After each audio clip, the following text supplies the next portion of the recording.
mami, gagawa naman po tayo ng flashcard, learning activities para sa mga Junakas natin using the Canon Colored 5051.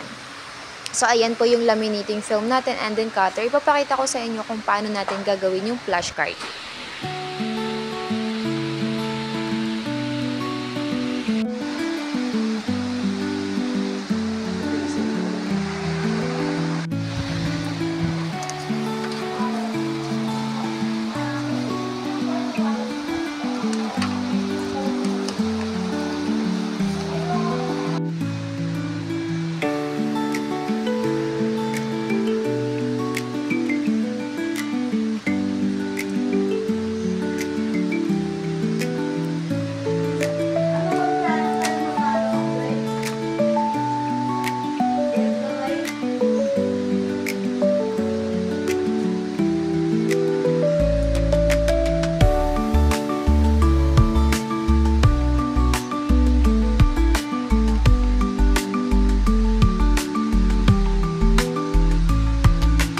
Ayan na po yung flashcard natin mga mami. Sana po nagustuhan niyo po yung video ko. Pa-like and share and pa-follow na din po mga mami. Bye-bye!